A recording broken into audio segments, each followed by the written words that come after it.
Hello student, welcome to the first lecture of elements of group 1 and 2। My name is Ram Parmar और आज के इस lecture में हम लोग ब्लॉक केमिस्ट्री के इस फर्स्ट चैप्टर को स्टार्ट करेंगे।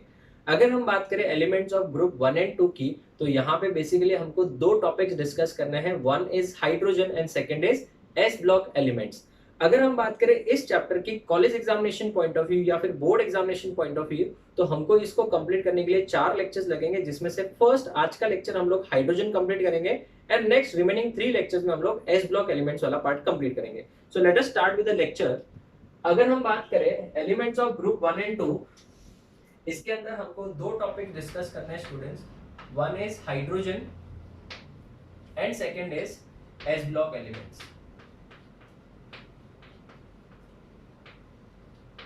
अगर हम बात करें आज के लेक्चर की, तो हम लोग उसमें हाइड्रोजन वाला पार्ट कंप्लीट करेंगे एंड देन नेक्स्ट लेक्चर से will be starting with S block elements. तो सबसे पहले हम लोग डिस्कस करते हैं हाइड्रोजन। ठीक है, सबसे पहली बात, हाइड्रोजन जो है स्टूडेंट्स, वो पीरियोडिक टेबल का सबसे फर्स्ट एलिमेंट है। इसका एटॉमिक नंबर है 1। तो इंट्रोडक्शन के तौर पे we can write it the first element of the periodic table. हम लोग एकदम बेसिक से स्टार्ट करेंगे। ठीक है ना, कॉलेज एग्जाम में इसमें कुछ भी क्वेश्चन पूछे जा सकते हैं, वन लाइन आंसर या शॉर्ट में आंसर कुछ भी पूछा जा सकता है। तो हम लोग पूरा एक एक चीज को अच्छे से बारीकी से पॉइंट वाइज में आपको लिख के दूंगा, यही आपके नोट्स है, राइट। तो सबसे पहला पॉइंट क्या है बच्चों, it is the first element, it is the first element of periodic table. अगर हम बात करें इसके सिंबल वाइज, तो ये है, इसको हम लोग 1H1 लिखा जाता है। ठीक है, इसके अंदर अगर हम बात करें प्रोटॉन्स की, तो प्रोटॉन होगा इसके अंदर 1। इलेक्ट्रॉन की बात करें तो डेफिनेटली प्रोटॉन जितना इलेक्ट्रॉन। इसको बोलते हैं atomic mass number which is denoted by A and this is atomic number which is denoted by Z. तो कहने से ए माइनस जेड से क्या मिलता है, न्यूट्रॉन का number. This is the only element in the entire universe, I will repeat the statement, the only element in the entire universe, पूरे ब्रह्मांड में एक ही ऐसा एलिमेंट है जिसके पास न्यूट्रॉन नहीं है, और वो कौन है, हाइड्रोजन है। ठीक है, तो अगर हम लोग इसका इलेक्ट्रॉनिक कॉन्फ़िगरेशन लिखे, इलेक्ट्रॉनिक कॉन्फ़िगरेशन, तो कुछ होगा नहीं बेटा, एक ही तो इलेक्ट्रॉन है, के शेल में चला जाएगा। तो इलेक्ट्रॉनिक कॉन्फ़िगरेशन हो जाएगा इसका सिर्फ 1। तो इसके जो न्यूक्लियस है उसमें एक प्रोटॉन है और एक ही शेल है जिसका नाम है के शेल, उसके अंदर एक ही इलेक्ट्रॉन है। तो इसका इलेक्ट्रॉनिक कॉन्फ़िगरेशन आप ऐसे भी लिख सकते हो या फिर इसको ऐसे भी लिख सकते हो, 1s1। ठीक है ना, 1s1 भी लिख सकते हैं। तो अभी अगर हम ध्यान से देखें तो इसका जो के शेल है बच्चों, इसके अंदर कितना इलेक्ट्रॉन है, सिर्फ और सिर्फ एक ही इलेक्ट्रॉन है। ठीक है, तो ये क्या कर सकता है, इसके पास में 3 ऑप्शन है। Either it can gain electron to complete its duplet, ये अपना डुप्लेट कंप्लीट कर सकता है। In that case can I say it will form what, H minus. क्यों, क्योंकि एक इलेक्ट्रॉन गेन करने के बाद क्या हो जाएगा, H माइनस हो जाएगा, और इसी को हम लोग बोलते हैं हाइड्राइड। इसी को क्या बोलेंगे, हाइड्राइड। जैसे ऑक्साइड होता है NO-2, N-3 को हम लोग नाइट्राइड बोलते हैं, वैसे ये क्या हो जाएगा, हाइड्राइड हो जाएगा अगर ये इलेक्ट्रॉन गेन करता है तो। दूसरा इसके पास क्या तरीका है, इट कैन लूज इलेक्ट्रॉन। अगर इलेक्ट्रॉन क्या करता है, लूज करता है, तो क्या हो जाएगा बच्चों, ये H प्लस बना देगा। अगर इमेजिन करो ये इलेक्ट्रॉन एक ही तो है, ये भी चला जाएगा, तो बचेगा क्या, सिर्फ प्रोटॉन बचेगा। इस वजह से H प्लस को प्रोटॉन भी बोला जाता है। H प्लस का दूसरा नाम क्या होता है, प्रोटॉन भी होता है।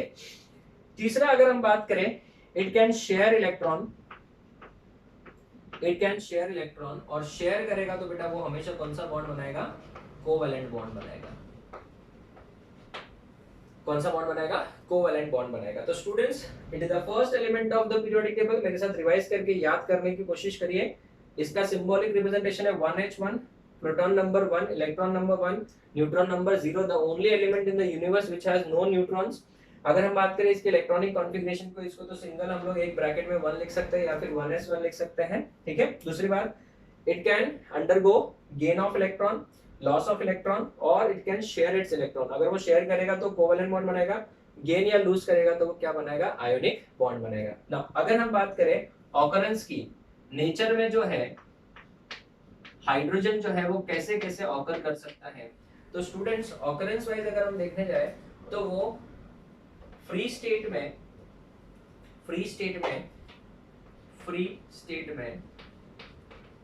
वो हमेशा बेटा किस फॉर्म में एग्जिस्ट करेगा, H2 के फॉर्म में एग्जिस्ट कर सकता है, जिसको हम लोग कॉमन लैंग्वेज में क्या बोलते हैं, डाइहाइड्रोजन बोलते हैं। It is also known as dihydrogen, इसको डाइहाइड्रोजन बोलते हैं। कंबाइंड फॉर्म की अगर बात करें तो बच्चों कंबाइंड फॉर्म में तो बहुत सारे हमारे पास तरीके हैं, आप लिख सकते हो एक एक करके। जैसे कंबाइंड स्टेट में हमारे पास में H2O है, you can go for glucose, sucrose भी ले सकते हो, C12H22O11, ठीक है ना। हाइड्रोजन तो बहुत जगह पे है, मीथेन में गोबर गैस है, इवन जितने भी हाइड्रोकार्बन है, मीथेन हो गया, इवन हाइड्रोकार्बन है etcetera, they contains hydrogen in the which state, combined state. Now अगर हम बात करें सन की या फिर यूनिवर्स की बात करते हैं स्टूडेंट्स, यूनिवर्स में सबसे अबंडेंट एलिमेंट है, मोस्ट अबंडेंट एलिमेंट, ये यूनिवर्स का मोस्ट अबंडेंट एलिमेंट है बेटा। It is the most abundant element of the universe. कितना sir, 70% by mass. Just imagine करो 70% यही लेके गया, तो बाकी बचा कुछ है बेटा, सब मिला के बाकी बचा कुछ है बेटा। 70% अगर क्या है, हाइड्रोजन है बाय मास यूनिवर्स का। अगर हम बात करें ऑन अर्थ की, अर्थ का ये 10th मोस्ट अबंडेंट एलिमेंट है, 10th most abundant element by mass wise, and third most abundant element है, ये सब एमसीक्यूज में पूछा जाता है कॉलेज एग्जाम में। थर्ड मोस्ट अबंडेंट एलिमेंट है बाय एटम। एटम वाइज देखने जाए तो थर्ड मोस्ट अबंडेंट है, और अगर हम बात करें मास वाइज तो ये 10th मोस्ट अबंडेंट एलिमेंट है। यूनिवर्स का तो मोस्ट अबंडेंट एलिमेंट कभी पूछ लिया जाए तो definitely it has to be hydrogen बच्चों, एकदम सिंपल। अगर हम बात करें पोजीशन ऑकरेंस की बात करें, पोजीशन की बात करें तो पोजीशन तो बेटा हम लोग आगे डिस्कस करेंगे यहाँ पे।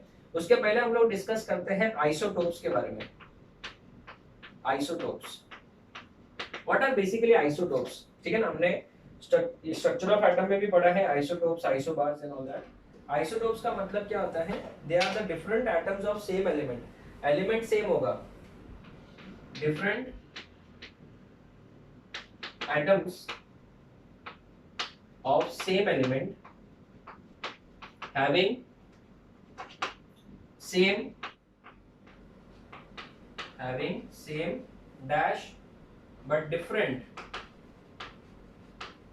dash, ठीक है ना। ये क्या होता है सर, हम लोग को समझाओ जरा इसको। अगर मैं एग्जांपल के तौर पे देखूं तो hydrogen has 3 isotopes, hydrogen has how many isotopes, 3 isotopes. Hydrogen के टोटल 3 आइसोटोप्स होते हैं सर, कौन कौन से हैं। सबसे पहला आता है हाइड्रोजन का isotope number 1 which is 1H1। Second जो आता है वो आता है 2H1 which is also known as D, simply उसको D भी बोलते हैं। एंड तीसरा आता है, इसको हम लोग और सिर्फ H भी बोलते हैं। तीसरा आता है 3H1 और इसको हम लोग T भी बोलते हैं, ठीक है। तो ये जो है इसका जो रियल नाम है, इसका हाइड्रोजन नाम नहीं है बच्चों, इसका नाम है प्रोटियम, इसको प्रोटियम बोला जाता है। इसका नाम है ड्यूटेरियम,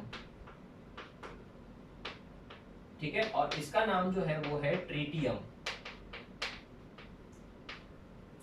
ठीक है। अगर आपने देखा होगा तो हाइड्रोजन हमेशा बेटा हम लोग 1H1 ही लिखते हैं, ठीक है ना। 2H1 बहुत ही कम लिखते हैं, बहुत ही रेयरली यूज्ड है, आगे आएगा इसका यूज क्या है। अगर हम बात करें इसके पास में प्रोटॉन तो 1 है, इलेक्ट्रॉन भी 1 है, न्यूट्रॉन कितना है, 0 है। अगर हम बात करें इसके बारे में तो इसके पास में प्रोटॉन कितना है, 1, इलेक्ट्रॉन कितना है, 1, न्यूट्रॉन कितना है, 1 है। इसकी बात करें अगर हम लोग तो प्रोटॉन 1 है, इलेक्ट्रॉन 1 है और न्यूट्रॉन कितने हैं, 2 है। ये बहुत ज्यादा हैवी है, तो इस वजह से बच्चों याद रखना इट इज रेडियो एक्टिव, मतलब इट गिव्स आउट रेडिएशंस, ठीक है। रेडियो एक्टिव मतलब क्या, ऐसे सब्सटेंस जो रेडिएशंस एमिट करते हैं, जो न्यूक्लियर केमिस्ट्री में भी पढ़ते हैं। और इसका जो हाफ लाइफ है वो है 12.4 इयर्स, मतलब 12.4 इयर्स के बाद अगर मैं आपको एट प्रेजेंट आज के डेट में 1 kg ट्रिटियम दे दूं, जो प्रैक्टिकली पॉसिबल नहीं है, इतना कम अमाउंट में बच गया अभी, बट अगर मैं समझो आपको 1 kg ट्रिटियम दे दूं आप मुझे अगर अप्रोक्सीमेटली 12.5 साल के बाद मिलोगे, अगर आपने उसके साथ कुछ भी डिस्टरबेंस नहीं किया है, नहीं उसको कटिंग किया या कुछ भी नहीं किया, तो आप मुझे बताओ सिर्फ और सिर्फ हाफ केजी बचेगा बेटा, हाफ केजी। क्यों? क्योंकि उसमें से रेडिएशंस निकलते गए हैं और वो साइज वाइज धीरे धीरे क्या होते जाएगा, कम होते जाएगा। तो अगर हम बात करें इन दोनों की, तो ये दोनों में बेटा रेडियो एक्टिव नेचर बहुत कम है, ऐसा कोई लेना देना ही नहीं है बेटा, बट वो रेडियो एक्टिव है, इस वजह से बेटा ये क्या हो जाएगा, अनस्टेबल होता है। सो रेडियो एक्टिव है तो definitely it has to be unstable या स्टेबल, अनस्टेबल। जबकि अगर हम बात करें इसकी, तो ये वाला भी स्टेबल है और ये वाला भी क्या है, स्टेबल है। तो अगर ये स्टेबल है तो इन दोनों में से सबसे ज्यादा स्टेबल ये वाला है। सर आपको कैसे पता चला? इसका परसेंटेज है 99.98%। 99.98% कौन सा होता है, प्रोटियम होता है। उसके बाद में इसका percentage 0.015% and this is continuously decrease हो रहा है बच्चों, तो इसका परसेंटेज नहीं बोल सकते और it is found in trace amount, बहुत ही कम अमाउंट में मिलता है। तो इस वजह से याद रखना, hydrogen has how many isotopes, 3 isotopes. First one is known as protium, second one is known as deuterium, and third one is known as tritium. Tritium is radioactive in nature. It gives out emissions and its half-life is 12.4 years, unstable, and it is found in trace amount. Whereas these two are stable, out of which this is the most stable. इसका percentage है 99.98%. तो अगर हम बात करें different atoms of same element, so these are hydrogen के ये बेटा, so these atoms are different, but इनका पप्पा कौन है बेटा, सेम है, हाइड्रोजन ही है, ठीक है। the different elements of the same element having same, इनमें क्या सेम है बेटा, देखो ये नीचे का नंबर सेम है, this is known as atomic number, so they have same atomic number but different what, ऊपर का नंबर देखो 1 2 3 है, different क्या, atomic mass number, atomic mass number, so atomic mass number मतलब A and atomic number मतलब Z। तो students आपको कभी ऐसा क्वेश्चन पूछ सकता है, अगर हम बात करें इस बोर्ड की, तो यहाँ से आपके कॉलेज एग्जाम में क्या क्या क्वेश्चन पूछे जा सकते हैं। सबसे पहला right an introduction about hydrogen, जिसमें आपको ये शॉर्ट में अपने ओन वर्ड्स में लिखना है। दूसरा आपको पूछ सकते हैं right a short note on occurrence of hydrogen, जिसमें आपको ये पूरा अपने ओन वर्ड्स में लिखना है। एंड तीसरा right a short note on isotopes of hydrogen, तो हाइड्रोजन के ऊपर आइसोटोप्स मैंने फ्लो चार्ट में दिया है, आप अपने इनको ओन वर्ड्स में लिख सकते हो, आपको पूरे 2 मार्क्स मिल जाएंगे, ठीक है। अभी हम लोग डिस्कस करते हैं पोजीशन ऑफ हाइड्रोजन। तो अगर हम बात करें पोजीशन ऑफ हाइड्रोजन की, तो मुझे थोड़ा उसको डिटेल में समझाना पड़ेगा, तो हम लोग नेक्स्ट बोर्ड पे डिस्कस करेंगे। आप इसका फोटो लो, फिर हम आगे बढ़ते हैं। Okay students, so let us continue. Next topic is position of hydrogen in the periodic table. ये आप लोग 10th स्टैंडर्ड से पढ़ते आ रहे हो। मेंडलीव पीरियोडिक टेबल से अगर हम बात कर रहे हैं, उसके बाद में जो हेनरी मोजली का मॉडर्न पीरियोडिक टेबल है, उसके बाद भी इसको कोई परफेक्ट पोजीशन नहीं दिया गया, और इसका रीजन हम लोग स्कूल सेक्शन से पढ़ते आ रहे हैं। इसका बेटा ये है कि जो हाइड्रोजन होता है, it shows properties similar to both alkali metals, ठीक है, it shows properties similar to alkali metals and halogens. So इसकी जो प्रॉपर्टीज होती हैं वो हैलोजन से भी मेल खाती है और अल्कली मेटल्स के साथ भी मेल खाती है, that is group 1 and group number 17। So hydrogen shows properties similar to alkali metals as well as halogens and therefore it has no fixed position. अभी बहुत सारे क्वेश्चंस माइंड में आते हैं, सर हम लोगों को स्कूल में सिखाया गया है, ठीक है ना, कि इसकी प्रॉपर्टीज बहुत सारी मैच करती है, बट कौन सी प्रॉपर्टी हमको पता ही नहीं है। तो नो डाउट आपको कॉलेज एग्जाम में, बोर्ड एग्जाम में इसके ऊपर भी क्वेश्चन आ सकता है कि कौन सी प्रॉपर्टी जो है मेल खाती है। तो अगर मैं आपको एक सिंपल वर्ड्स में समझाऊं, ध्यान से सुनिए, अगर हम लोग 1-2 प्रॉपर्टीज को मैच करके दिखाते तो आपको और कंसेप्ट क्लियर हो जाएगा। सबसे पहले अगर हम बात करें तो अल्कली मेटल्स जो होता है दैट इज ग्रुप 1, ठीक है ना, इसको शॉर्ट में हम लोग ग्रुप 1 बोलेंगे। इनका जो इलेक्ट्रॉनिक कॉन्फ़िगरेशन होता है वो क्या होता है बच्चों, NS1 होता है। इनका इलेक्ट्रॉनिक कॉन्फ़िगरेशन NS1 होता है, और हाइड्रोजन का इलेक्ट्रॉनिक कॉन्फ़िगरेशन क्या है, 1s1। सो डेफिनेटली ये तो बेटा इसके साथ मैच कर ही रहा है, तो ये एक प्रॉपर्टी इसके साथ मैच हो गई। दूसरी बात अगर हम बात करें हाइड्रोजन के केस में, तो ग्रुप नंबर 17 का जो जनरल इलेक्ट्रॉनिक कॉन्फ़िगरेशन होता है वो NH2NP5 होता है। एक ही इलेक्ट्रॉन कंप्लीट करने के लिए चाहिए बेटा इनको ऑक्टेट, तो इनको आउटरमोस्ट शेल या ऑक्टेट कंप्लीट करने के लिए कितना इलेक्ट्रॉन चाहिए, एक ही इलेक्ट्रॉन चाहिए। वैसे ही अगर हम बात करो हाइड्रोजन की, तो हाइड्रोजन के केस में बेटा ऑक्टेट तो नहीं होगा, ड्यूप्लेट होगा, ठीक है ना, बिकॉज फर्स्ट शेल में एक दो ही इलेक्ट्रॉन आते हैं। ऑक्टेट और ड्यूप्लेट की स्टेबिलिटी तो सेम ही है बेटा। तो ड्यूप्लेट कंप्लीट करने के लिए भी इसको भी कितना इलेक्ट्रॉन चाहिए, एक ही इलेक्ट्रॉन चाहिए। तो ये इसकी प्रॉपर्टी जैसा मैच हो गया। दूसरी बात अगर हम बात करें तो जो ग्रुप वन की तरह जैसे ग्रुप वन के एलिमेंट जो है वो कटायन बनाते हैं, Na+, K+ and Rb+, so on, ठीक है ना। वैसे अगर मैं बात करूं हाइड्रोजन की, तो हाइड्रोजन भी तो बेटा H+ बनाता ही है ना, लाइक इन HCl है, HBr है, तो H+ बनाता ही है वो। तो वैसे ही बेटा यहाँ पे अगर हम बात करें इसके जैसे, तो हैलोजन जो है वो ग्रुप नंबर क्या है, 17 है। ग्रुप नंबर 17 में F- बनाते हैं, Cl- बनाते हैं, Br-, I- बनाते हैं। वैसे हाइड्रोजन जो है वो हाइड्रोजन भी तो H- बनाता ही है ना बेटा, हाइड्राइड बोलते हैं इसको।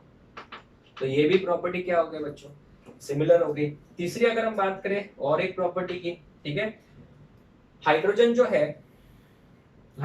है ग्रुप वन के एलिमेंट जैसे जैसे कार्बोनेट्स बनाते हैं, जैसे Na2CO3 बनाता है, ठीक है ना, उसके बाद में Na2O बनाता है, उसके बाद में आप NaOH ले लो बेटा, NaOH ले लो। वैसे बेटा ये हाइड्रोजन जो है, हाइड्रोजन भी इस टाइप के कंपाउंड बनाता है, जैसे H2CO3 है, ठीक है ना, जैसे H2O है, ये टाइप के कंपाउंड बनाता है जो इसके साथ मेल खाते हैं। तो स्टूडेंट यहाँ पे तो कंफ्यूजन हो गया कि हाइड्रोजन फिर है किसका एग्जैक्टली, कौन से ग्रुप का है वो, जिसमें बहुत ही कंफ्यूजन हो रहा है। यहाँ पे अगर हम बात करें तो ग्रुप 17 के जितने भी एलिमेंट्स हैं वो हमेशा डायमरिक फॉर्म में एग्जिस्ट करते हैं, F2Cl2 Br2 एंड I2 के फॉर्म में एग्जिस्ट करते ही है। वैसे अगर हम बात करें हाइड्रोजन की, तो हाइड्रोजन भी तो डायमरिक फॉर्म में एग्जिस्ट करता है, दैट इज H2 के फॉर्म में एग्जिस्ट कर रहा है। तो students in that case we can say that hydrogen shows many properties similar to group 1 and many properties similar to group 2। इस वजह से we can say therefore no fixed position to hydrogen in the modern periodic table. तो periodic table में इसको कोई fix position नहीं दिया गया है, ठीक है। तो यहाँ पे भी एक क्वेश्चन आपका बन गया, कॉलेज एग्जाम में आपको क्वेश्चन पूछेंगे, explain about the position of hydrogen in the periodic table, और आपको एक simple and straightforward question बोला जा सकता है, why hydrogen is assigned no fix position in the modern periodic table, give reason, ठीक है। तो ये एक बहुत ही अच्छा क्वेश्चन हो गया। अगर हम बात करें नेक्स्ट मेथड्स ऑफ प्रिपरेशन की, तो हमारे टॉपिक में, हमारे सिलेबस में नेक्स्ट टॉपिक है preparation of dihydrogen, that is H2। Dihydrogen का मतलब होता है H2, इसको कैसे बनाया जाता है लैब में उसके बारे में हमको डिस्कस करना है, और इंडस्ट्रियली भी कैसे बनाया जाता है उसके बारे में भी डिस्कशन करना है। So next topic is preparation of dihydrogen. चलिए स्टार्ट करते हैं। सबसे पहले अगर हम बात करें लेबोरेटरी मेथड, लैब में कैसे बनाया जाता है, तो ये सब बच्चों आपके सिलेबस ही है। ये सब जो मैं टॉपिक्स डिस्कस कर रहा हूँ ये सब आपके कॉलेज एग्जाम के हिसाब से ही है। एंट्रेंस के लेक्चर्स इस चैप्टर के अलग से, ये जो लेक्चर्स है वो सिर्फ और सिर्फ आपके कॉलेज एग्जाम के लिए है, और इसमें जितना मैं सिखाऊंगा, जितना टेक्स्ट बुक में दिया है उसमें समझो ना 5% एक्स्ट्रा, उससे ज़्यादा नहीं बोलूँगा, क्योंकि आपको ये लेक्चर सिर्फ और सिर्फ कॉलेज एग्जाम, बोर्ड एग्जाम के लिए ही देखना है, ठीक है, उसके अलावा नहीं। जब आप एंट्रेंस के लिए प्रिपेयर करो तो आपके लिए पूरा लेक्चर्स का सीरीज ही अलग है। अगर हम बात करें सबसे पहले first method, bye action of acid on metal, ये तो 10th स्टैंडर्ड से पढ़ते आ रहे हैं, पॉपिंग साउंड वाला। बाय एक्शन ऑफ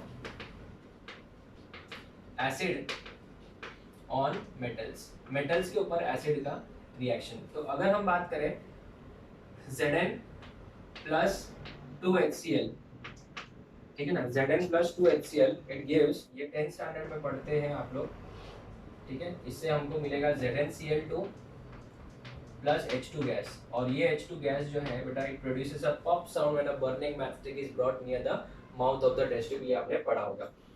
दूसरा अगर हम बात करें by action of base on metal, by the action of base on the metal, so we can go for Zn plus NaOH 2 moles, ठीक है।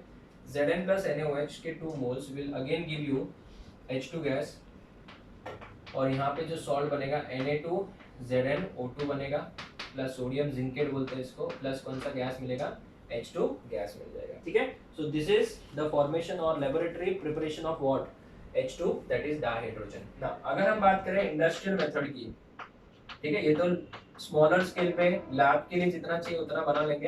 इंडस्ट्रियल मेथड क्या है, ठीक है ना, इंडस्ट्री में हम लोग कैसे बनाएंगे H2 गैस को लार्जर स्केल पे। ठीक है, इसमें से सबसे पहला मेथड ये आपने 10th स्टैंडर्ड में पढ़ा होगा, electrolytic decomposition of acidulated water. So that first one is electrolysis of acidulated water. Pure water is a bad conductor of electricity. Pure water जो है वो इलेक्ट्रिसिटी कंडक्ट नहीं कर सकता, लेकिन अगर उसके अंदर थोड़े अमाउंट में एसिड या बेस या कोई सॉल्ट डाल दिया जाता है तो हम लोग बोलेंगे salt water conduct electricity. 3 idiots में देखा होगा आपने, ठीक है, सॉल्ट वाटर कंडक्ट इलेक्ट्रिसिटी।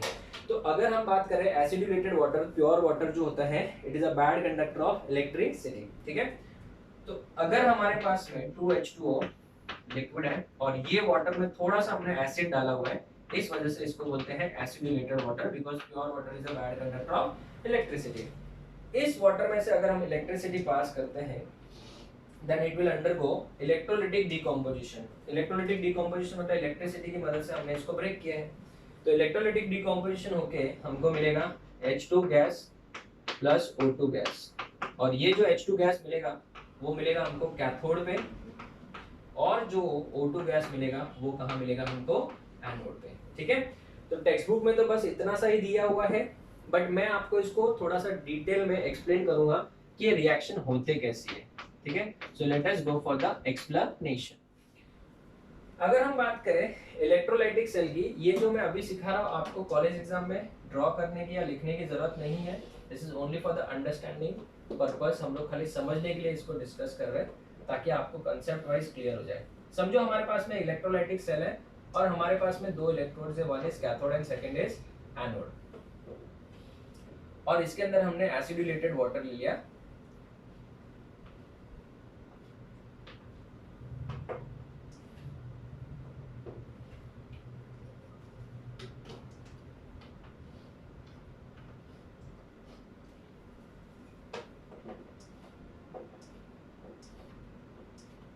ये देखिए, ये टैप की है और ये बैटरी है। अभी अगर हम बात करें, ये वाला पॉजिटिव टर्मिनल होता है तो ये वाला भी पॉजिटिव हो जाएगा, ये वाला नेगेटिव है तो ये वाला भी नेगेटिव हो जाएगा, और इसके अंदर हमने एसिडुलेटेड वाटर फिलिंग किया।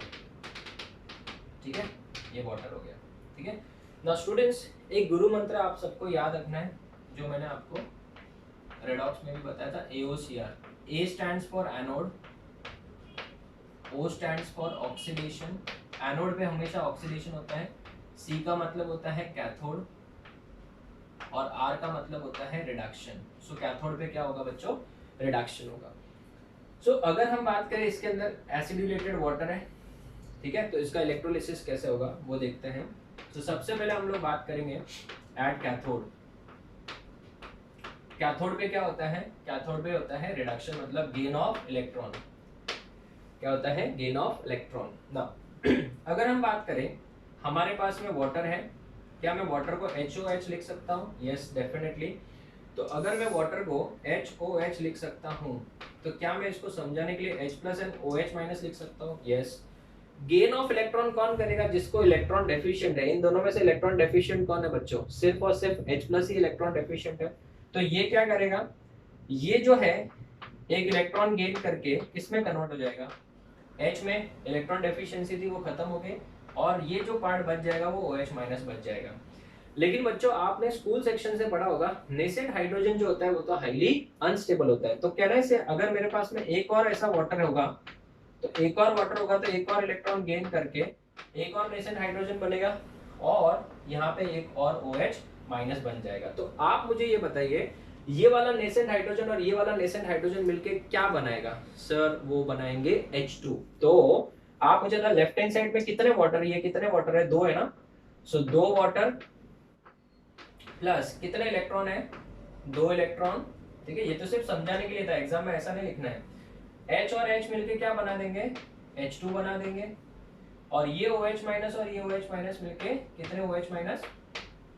2OH माइनस बना देंगे। ठीक है, तो ये वाला जो पार्ट है जो मैं ब्रैकेट में डाल रहा हूँ वो आपको लिखने की जरूरत नहीं है एग्जाम में, बट मैं यहाँ पे लिख के रख रहा हूँ सो दैट आपको रिवीजन के टाइम में ये सब चीजें याद आए कि राम सर ने कैसे समझाया था इस चीज को। ठीक है, आप कॉलेज एग्जाम में लिखना चाहो तो ये ड्रॉ करके लिखो, वरना एक्चुअल में देखने जाए तो हमको इसके ऊपर क्वेश्चंस नहीं पूछे जाते हैं। ठीक है ना, अगर हम बात करें एट एनोड की, तो एनोड की बात करें तो AOCR, तो एनोड पे क्या होगा बच्चों, ऑक्सीडेशन होगा। ठीक है ना, ऑक्सीडेशन मतलब लॉस ऑफ इलेक्ट्रॉन। क्या मैं वाटर को इस तरीके से लिख सकता हूँ HOH, हाँ सर लिख सकते हैं। क्या मैं इसको थोड़ा और डिवाइड करके ऐसे लिख सकता हूँ, श्योर। मैंने और इसको ब्रेक कर दिया, मैंने पहले H plus and OH minus लिखा था, अभी इसको देखो, इसको भी प्लस इसको भी प्लस, तो इसके ऊपर 2 माइनस आएगा। इलेक्ट्रॉन क्या करना है, ऑक्सीडेशन मतलब लॉस ऑफ इलेक्ट्रॉन होता है। कौन इलेक्ट्रॉन लूज करेगा, जिसके पास इलेक्ट्रॉन है। H प्लस तो खुद ही भिखारी है बचा, किसके पास इलेक्ट्रॉन है, ऑक्सीजन के पास है। कितने इलेक्ट्रॉन है, 2, तो ये ऑक्सीजन कितने इलेक्ट्रॉन लूज कर सकता है सर, 2 इलेक्ट्रॉन लूज कर सकता है। तो 2 इलेक्ट्रॉन लूज करने के बाद O हो जाएगा। कितने H प्लस है, 2 H प्लस है, और कितने इलेक्ट्रॉन इसने लूज कर दिए, 2 electron. But sir nascent oxygen तो बनेगा नहीं, तो नेसेंट ऑक्सीजन अगर बनेगा नहीं तो कैन वी से दैट यहाँ पे एक और ऐसा वाटर मॉलिक्यूल लेना पड़ेगा, वापस सेम रिएक्शन, यहाँ पे वापस से 2H प्लस और कितने इलेक्ट्रॉन, 2 इलेक्ट्रॉन। तो इसका मतलब मुझे ये बताओ, ये वाला नेसेंट ऑक्सीजन और ये वाला नेसेंट ऑक्सीजन मिलके क्या बनाएंगे, O2 बनाएंगे। तो आप मुझे बताओ ओवरऑल रिएक्शन क्या होगी, बताइए। 2H2O gives nascent oxygen plus nascent oxygen मिला के क्या बनाएंगे, O2 बना देंगे। O2 plus 2H plus plus 2H plus 4H plus plus 2 electron plus 2 electrons 4 electrons हो जाएंगे, करेक्ट। तो आप मुझे ये बताइए, ये वाले पार्ट को हम लोग ब्रैकेट में डाल देंगे। तो आप मुझे ये बताइए, रिएक्शंस को ध्यान से देखिए और मुझे ये बताइए कि कैथोड पे कौन सा गैस बन रहा है, देख लो कैथोड पे कौन सा गैस फॉर्म हो रहा है, देखो कैथोड पे फॉर्म हो रहा है H2 गैस, और एनोड पे कौन सा गैस फॉर्म हो रहा है, देख लीजिए O2 गैस फॉर्म हो रहा है। तो स्टूडेंट्स यही मैंने लिखा था यहाँ पे, कैथोड पे H2 गैस और एनोड पे कौन सा गैस हो रहा था, O2 गैस हो रहा था। Students again I am saying, जो ब्रैकेट में लिखा है उसकी जरूरत नहीं है, वो सिर्फ समझाने के लिए है। ये वाले पार्ट की एसेंस देखने की जरूरत ही नहीं थी, फिर भी मैंने पूरा डिटेल में बता दिया है कि कैसे ये रिएक्शन होती है। तो यहाँ पे इस बोर्ड पे आपको कॉलेज एग्जाम में क्वेश्चन क्या क्या पूछे जा सकते हैं, एक्सप्लेन द पोजीशन, और ये से लिख सकते हैं why hydrogen is given no position in the periodic table. दूसरा, give the laboratory preparation of H2 gas and give the industrial method preparation of H2 gas. और इसमें आपको स्पेसिफिकली ये भी पूछ सकते हैं electrolysis of what, acidified water, that is acidified water मतलब जिसमें थोड़ा अमाउंट में क्या डाल दिया जाता है, एसिड। अगर याद रखना, एक नोट लिखवाता हूं, अगर आपको बहुत ज्यादा प्योर चाहिए, प्योर H2 चाहिए बेटा, कितना परसेंट प्योर पता है, 99.5% प्योर, 99.5% प्योर। अगर आपको प्योर H2 चाहिए तो आप वाटर का इलेक्ट्रोलिसिस नहीं करोगे, आप बेरियम हाइड्रोक्साइड का इलेक्ट्रोलिसिस करोगे यूजिंग निकल इलेक्ट्रोड। सो बेरियम हाइड्रोक्साइड, ये खाली स्टेटमेंट याद रखना, बेरियम हाइड्रोक्साइड इलेक्ट्रोलिसिस यूजिंग निकल इलेक्ट्रोड।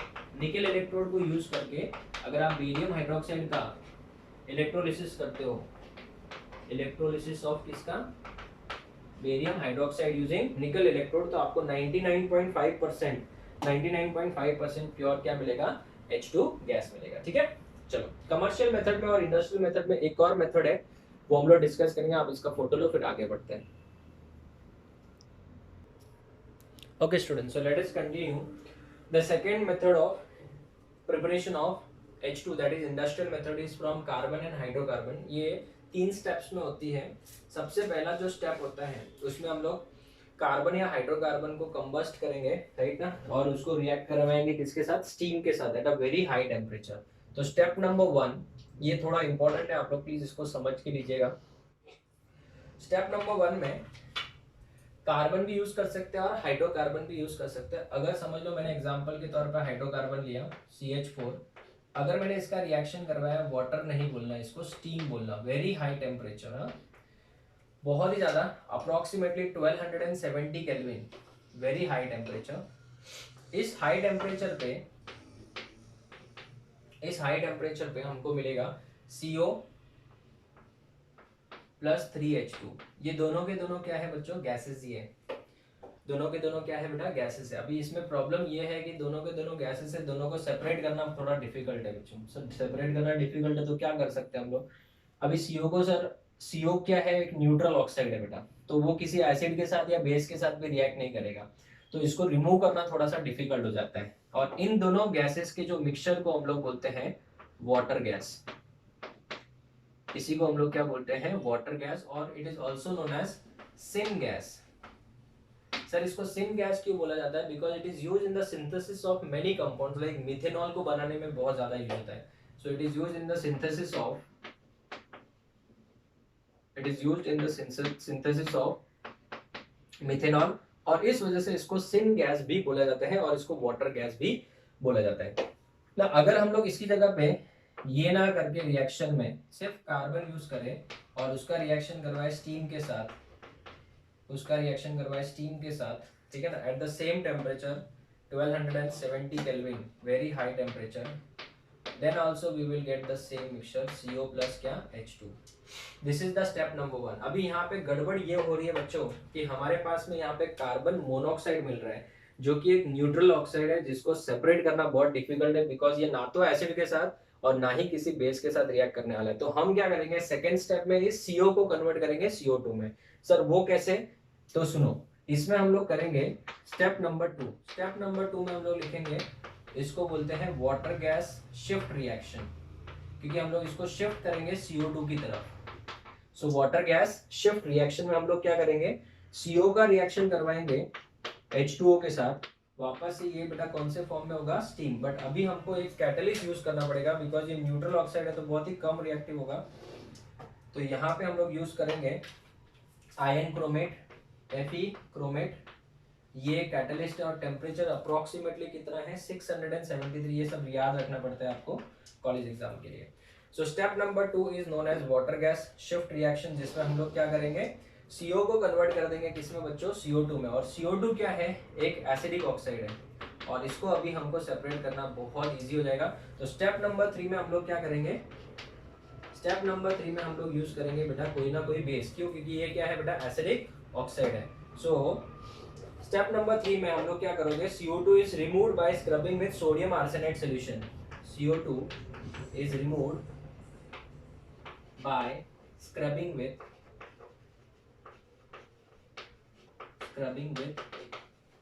sodium arsenate solution, जो बेसिक पार्ट है एक्चुअली, सोडियम आर्सेनाइड सॉल्यूशन, जिससे हमको क्या मिलेगा, H2 गैस मिल जाएगा। ठीक है, सो ये हो गया मेथड ऑफ प्रिपरेशन। अगेन से फर्स्ट स्टेप में हमने CH4 या फिर आप क्या यूज करोगे, कार्बन, जिसका स्टीम के साथ रिएक्शन करेंगे 1270 केल्विन पे, वाटर गैस, इसको सिन गैस या सिंथेसिस गैस भी बोला जाता है। It is used in the preparation of methanol, बहुत ही ज्यादा यूज किया जाता है, वुड स्पिरिट भी बोलते हैं इसको। सेकेंड है, ये CO को CO2 में कन्वर्ट करना बहुत जरूरी है, वरना इसमें से इन दोनों को सेपरेट नहीं कर पाएंगे, ठीक है ना। इस वजह से बेटा आयन क्रोमेट 673 टेम्परेचर यूज करके इसको CO2 में कन्वर्ट करेंगे, और इसको हम लोग रिमूव कर लेते हैं by scrubbing with the basic solution sodium arsenide, and H2 gas क्या हो जाएगा, आपको प्योरली फॉर्म में मिल जाएगा। So this is the industrial method. आज के डेट में जितना भी H2 बन रहा है, वो जनरली 77% जो है एट डेट, ठीक है ना, टुडे अगर हम बात करें, टुडे जितना भी H2 बन रहा है उसमें से बेटा जो 77% है वो आपको मिलता है किससे, पेट्रोकेमिकल से, यही कार्बन एंड हाइड्रोकार्बन। 77% जो होता है वो हमको मिलता है पेट्रोकेमिकल से, ये सब एक्स्ट्रा इंफॉर्मेशन के लिए बता रहा हूँ। 18% जो हमको मिलता है, 18% वो मिलता है बच्चों हमको कोल से, ठीक है ना, ये कोल वाला।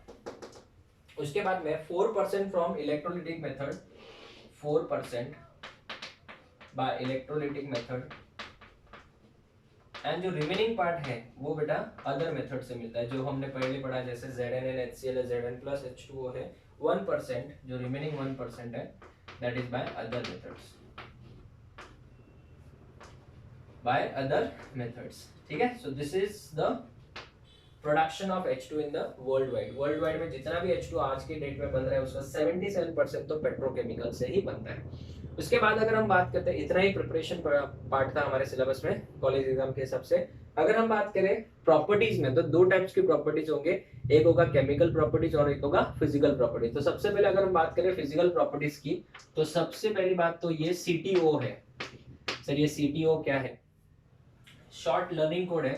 सी का मतलब it is a colourless gas, इसका कोई गैस का कलर नहीं है। दूसरा, इसका कोई टेस्ट भी नहीं है, so it is tasteless gas, ठीक है ना। और थर्ड, इसका कोई भी स्मेल भी नहीं आता है, so it is odourless gas. But ये बेटा हाईली कंबस्टिबल होती है, बहुत ही ज्यादा, and it Burns with pale blue flame, ठीक है ना, हल्का सा ब्लू फ्लेम के साथ जलती है, ठीक है। और ये वाटर में तो इनसॉल्युबल होगा, कोई बॉन्ड बना ही नहीं पाएगा बेटा, सो it is insoluble in water, it is insoluble in water. And तीसरी बात बेटा, ये क्या होगी, हवा से हल्की होगी, लाइटर देन एयर, क्योंकि इसका मॉलिक्यूलर मास ही कितना बेटा 2 है। तो ये सब चीजें बेटा थोड़ी सी कम पूछे जाने वाली है, बट फिर भी मैं आपको बता देता हूँ, क्योंकि कॉलेज एग्जाम में जनरली वो लोग क्या करते हैं, ये the physical properties of H2 परेशान करने के लिए वो कुछ भी कर सकते हैं, छोटे छोटे पॉइंट्स भी आपको पूछे जा सकते हैं, बट ये वाला बहुत ज्यादा इंपॉर्टेंट है, इसको प्रॉपर्ली आप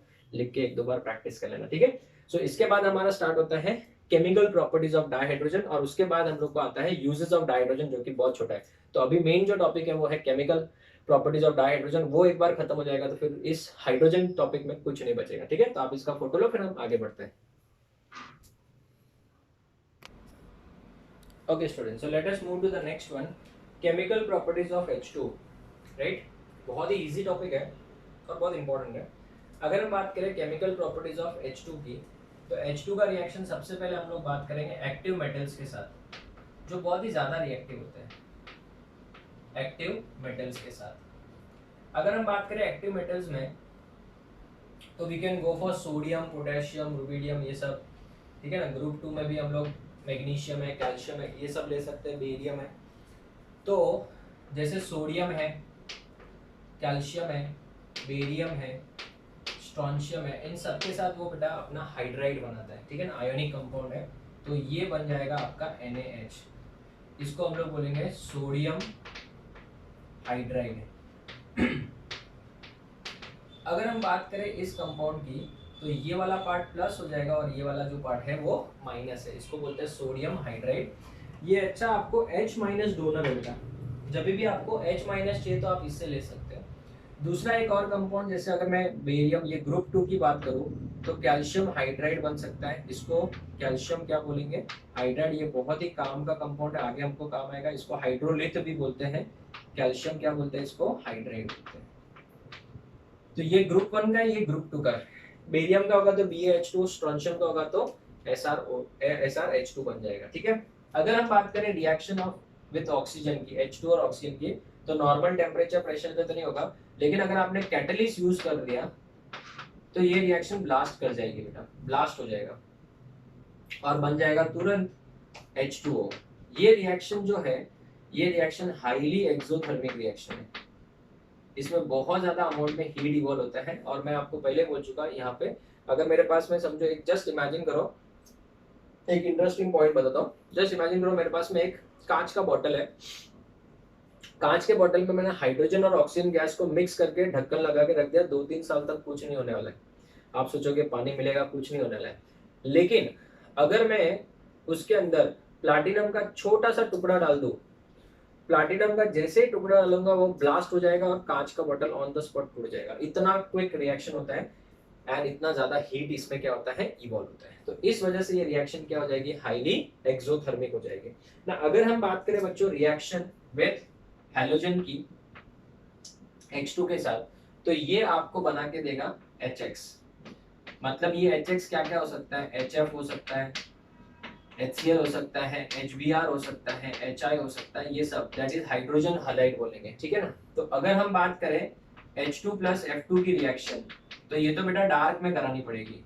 ये रिएक्शन बहुत ही ज्यादा एक्सप्लोसिव टाइप की होगी और ये -250 डिग्री सेल्सियस पे भी ये रिएक्शन हो जाएगी बेटा, -250 डिग्री सेल्सियस। सोचो बेटा, मतलब फ्लोरीन कितना इलेक्ट्रॉन्स का भूखा है वो सोच लो, 2HF बनेगा, ठीक है ना। और अगर ये रिएक्शन आपको क्लोरीन के साथ करानी है या ब्रोमीन के साथ करानी है, तो आपको यूज करना पड़ेगा सनलाइट, ठीक है। तो सनलाइट कर रहे हैं मैं यूज करके, ये क्या हो जाएगा बेटा रिएक्शन। आयोडीन के केस में बेटा कैटलिस्ट की जरूरत पड़ेगी बिकॉज वो थोड़ा सा कम रिएक्टिव हो जाएगा अच्छा है। तो यहाँ पे हमको कैटलिस्ट की जरूरत पड़ेगी और ये बन जाएगा आपका 2HL। क्लोरीन और ब्रोमीन के केस में सेम सनलाइट की जरूरत पड़ेगी। तो ये रिएक्शन हो गए हाइड्रोजन्स के साथ में। अगर हम बात करें रिड्यूसिंग नेचर की, ठीक है ना, नेक्स्ट आता है रिड्यूसिंग नेचर, मतलब खुद क्या हो जाएगा बच्चों, ऑक्सीडाइज हो जाएगा। सर जरा एग्जांपल देके समझो। 10th स्टैंडर्ड में आपको रेडॉक्स रिएक्शन जब सिखाया होगा तब आपको सबसे पहले ये रिएक्शन दिया होगा, ये वाला CuO + H2, ठीक है ना, और आपको क्या बताया होगा कि इसका प्रोडक्ट जो बनेगा वो क्या हो जाएगा बेटा, Cu + H2O बन जाएगा। तो अगर हम बात करें तो H2 का यहाँ पे क्या हो रहा है, ऑक्सीडेशन हो रहा है। तो अगर इसका ऑक्सीडेशन हो रहा है तो ये कौन सा एजेंट हो गया, रिड्यूसिंग एजेंट हुआ ना बेटा, तो इसको हम लोग बोलेंगे रिड्यूसिंग नेचर, नथिंग एल्स। अगर हम लोग एक और एग्जांपल लेते हैं Fe3O4 का, Fe3O4 का रिएक्शन, बैलेंसिंग वाला पार्ट आप लोग कर लेना, Fe बन जाएगा और यहाँ पे बन जाएगा H2। Again I am saying balance वाला पार्ट आप लोग कर लेना। तो यहाँ पे हाइड्रोजन ने बेटा ऑक्सीजन को गेन किया तो इसने खुद का क्या कर लिया, ऑक्सीडेशन, तो ये कौन सा एजेंट हो जाएगा, रिड्यूसिंग एजेंट हो जाएगा। इवन अगर हमारे पास में Pb2+ है और H2 है बेटा, क्या है Pb2+ और क्या है H2 है, तो ये कन्वर्ट हो जाएगा बच्चों किसमें, Pb+2H+ में, ठीक है। तो ये हो गया रिड्यूसिंग नेचर। ना अगर हम बात करें नेक्स्ट टॉपिक की, नेक्स्ट इज हाइड्रोजिनेशन। ना ये भी आप लोगों ने पढ़ा है, हाइड्रोजिनेशन। ना हाइड्रोजिनेशन का मतलब एडिशन ऑफ क्या, हाइड्रोजन। अगर हमारे पास में अनसैचुरेटेड कंपाउंड है, आपने 10th स्टैंडर्ड में एडिशन रिएक्शन नाम सुना होगा।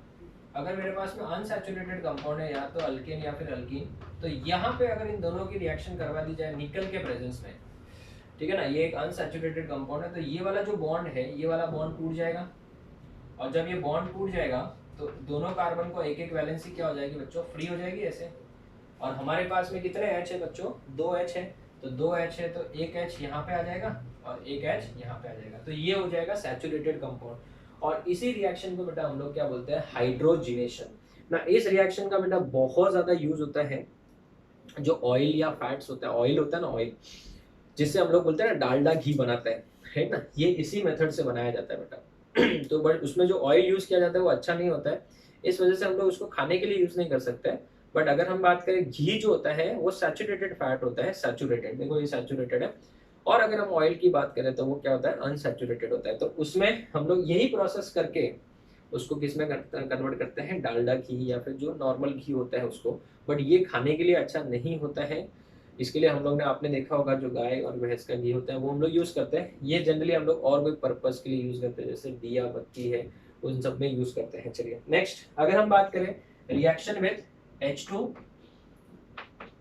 + CO, H2 का CO के साथ इन द प्रेजेंस ऑफ, समझो हमारे पास कोई अल्कीन है, इस अल्कीन के ऊपर अगर इसका रिएक्शन करवाना है, ठीक है, तो ये बॉन्ड तो टूट जाएगा बेटा, ये बॉन्ड टूट जाएगा तो यहाँ पे बन जाएगा RCH2, यहाँ पे CH2 और यहाँ पे CO के अंदर एक और H जुड़ जाएगा, 2 H थे ना, तो एक H इसके साथ जुड़ के CHO मतलब अल्डिहाइड हो जाएगा, और एक H जो था वो इसके साथ जाके CH2 हो गया। तो आप मुझे बता बेटा, हमने इसमें क्या क्या ऐड किया, फॉर्माइल ग्रुप कर लिया ऐड, तो इसके लिए बेटा इसको, और हाइड्रोजन भी ऐड किया, तो इस रिएक्शन को क्या बोला जाता है, हाइड्रोफॉर्माइलेशन। हाइड्रोफॉर्माइलेशन, सर ऐसा क्यों, हाइड्रो का मतलब होता है हाइड्रोजन और फॉर्माइलेशन का मतलब होता है, फॉर्माइलेशन का मतलब होता है CHO। तो हमने हाइड्रोजन भी ऐड किया और CHO भी ऐड किया, देख लो यहाँ पे हाइड्रोजन ऐड किया, यहाँ पे CHO ऐड किया, इस वजह से इसको हाइड्रोफॉर्माइलेशन बोलते हैं। और अगर इसका आगे और फर्दर रिएक्शन करवाया जाए H2 के साथ, तो अल्डिहाइड का और रिडक्शन होकर किस में कन्वर्ट हो जाता है, वो अल्कोहल में कन्वर्ट हो जाएगा। तो ये जो प्रोडक्ट हो जाएगा फाइनली वो इस तरीके से हो जाएगा, ये भी CH2OH में कन्वर्ट हो जाएगा। तो ये कन्वर्ट हो गया किसमें, अल्कोहल में। इसकी जरूरत नहीं है बेटा एक्स्ट्रा इन्फॉर्मेशन, बट आपका टॉपिक तो यहाँ तक ही था। तो अगर हम बात करें केमिकल प्रॉपर्टीज की, तो केमिकल प्रॉपर्टीज में हमने पढ़ा रिएक्शन विद एक्टिव मेटल्स बहुत ही इंपॉर्टेंट है, हाइड्राइड्स बनते हैं। सेकंड हमने पढ़ा था रिएक्शन विद ऑक्सीजन, बहुत ही ज्यादा एक्सप्लोसिव रिएक्शन अगर कैटलिस्ट प्लैटिनम यूज कर दिया जाए तो। और हैलोजन के साथ आपको याद रखना है F2 है, बहुत ही ज्यादा भूखा है इलेक्ट्रॉन का, -250 पे भी बेटा जब कुछ सब कुछ जमने लग जाएगा वहां पे भी ये रिएक्शन कर लेता है बेटा, और वो भी अंधेरे में भी रिएक्शन, डार्क। ये दोनों सनलाइट के प्रेजेंस में क्लोरीन ब्रोमीन और आयोडीन के लिए कैटलिस्ट की जरूरत पड़ती है। रिड्यूसिंग नेचर दिख रहा है हमको, हाइड्रोजिनेशन बेटा, इससे हम लोग डालडा वनस्पति घी भी बना सकते हैं। और लास्ट वाला है जो है हाइड्रोफॉर्मेलेशन। आप इसका फोटो ले लो, फिर हम लोग यूजेस ऑफ हाइड्रोजन पढ़ते हैं। Okay students, so let us move to the last part for the lecture. आज के लेक्चर का लास्ट पार्ट है यूजेस ऑफ डाइहाइड्रोजन। सबसे पहला यूज है प्रिपरेशन ऑफ अमोनिया। ना स्टूडेंट, जो फर्टिलाइजर्स बनाए जाते हैं जिसको हिंदी में खाद बोलते हैं, उनके लिए बेटा अमोनिया बहुत ज़रूरी है। अमोनिया बहुत ज़रूरी है, और अमोनिया बनाने के लिए हमको हाइड्रोजन की बहुत ज़्यादा ज़रूरत पड़ती है। और इस तो अगर हम लोग रिएक्शन वाइज देखें तो N2 plus 3H2 gives 2NH3। देखिए इसके अंदर H2 कितना लग रहा है, 3 मोल्स लग रहा है। और इस प्रोसेस का एक स्पेशल नाम है जो आगे आपको याद भी रखना है, हेबर्स प्रोसेस। तो हेबर्स प्रोसेस से हम लोग अमोनिया बनाते हैं, और अमोनिया से ही बेटा हम लोग क्या बनाते हैं, यूरिया बनाते हैं।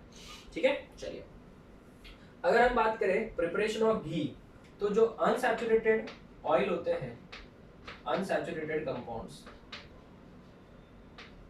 ठीक है, ऑयल्स या फैट्स होते हैं, उसके अंदर अगर हम लोग H2 गैस पास करते हैं in the presence of nickel as a catalyst, तो ये हमको क्या बोलते हैं बेटा, क्या देते हैं, सैचुरेटेड फैट्स देते हैं। और इन्हीं को बेटा हम लोग क्या बोलते हैं, वनस्पति या डालडा घी। प्रिपरेशन ऑफ मिथेनॉल, मैंने आपको बोला था कि CO और H2 के मिक्सचर को, CO और H2 के मिक्सचर को हम लोग वाटर गैस भी बोलते हैं। और अगर ये इस प्रोपोर्शन में होगा in the presence of obviously catalyst, then it will give you methanol. ये आपको क्या दे देगा बच्चों, मिथेनॉल दे देगा। Liquid hydrogen when it is combined with liquid oxygen, तो ये एक रॉकेट फ्यूल के तौर पे काम करता है बेटा। तो it is also used as a rocket fuel. ये बहुत important, it is also used as a rocket fuel. It is also used in the preparation of, जब आप लैब में काम करोगे तो आपको ऑलमोस्ट हर दिन लैब में, जब भी आप केमिस्ट्री में काम करोगे बेटा, हर दिन आपको HCl H2SO4 की जरूरत पड़ेगी। और ये प्रिपरेशन के लिए बेटा हमको किसकी जरूरत पड़ती है, H2 गैस की जरूरत पड़ती है। तो ये देखिए 2HCl in the presence of sunlight हो गया। और अगर हम बात करें मेटल हाइड्राइड की, जब भी हमको H- चाहिए तो मेटल हाइड्राइड्स बेटा हमको किससे मिलेंगे, इधर से ही मिलेंगे। उसके लिए भी हमको क्या बनाने के लिए क्या चाहिए बेटा, आपको H2 गैस की ही जरूरत पड़ेगी। तो ये हो गया यूजेस ऑफ क्या, dihydrogen. Now students, again I am saying, ये जो लेक्चर्स है वो सिर्फ और सिर्फ आपके कॉलेज एग्जामिनेशन, आपके board examination point of view है। इसमें जितना मैं आपको बता रहा हूँ इसका मतलब ये सिर्फ और सिर्फ टेक्स्ट बुक से रिलेटेड है।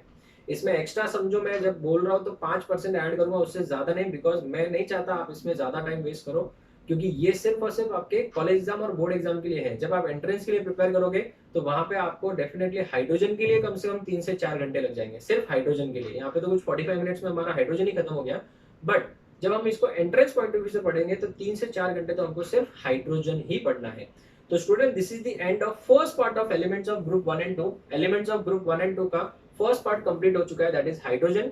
नेक्स्ट लेक्चर में हम लोग स्टार्ट करेंगे इसका second part, that is S block elements. उसमें हम लोग को अप्रोक्सीमेटली 3 लेक्चर्स लगेंगे और फिर आपका ये चैप्टर फिनिश हो जाएगा। तो स्टूडेंट्स, आप लोग नोट्स को अच्छे से लिखिएगा। आज जो मैंने आपको सिखाया यही आपको क्वेश्चन एज इट इज आपके कॉलेज एग्जाम में, बोर्ड एग्जाम में पूछा जाता है। और यूजेस ऑफ डाइहाइड्रोजन तो एक बहुत ही फेवरेट क्वेश्चन है। और इसमें देखो 1 2 3 4 5 5 पॉइंट हो गया। आपको 2 मार्क के लिए पूछेगा तो आप 3 या 4 पॉइंट मैक्स टू मैक्स लिख सकते हैं। So will meet in the next lecture with the second part of the elements of group 1 and 2, that is S block elements. Till then, thank you students, take care.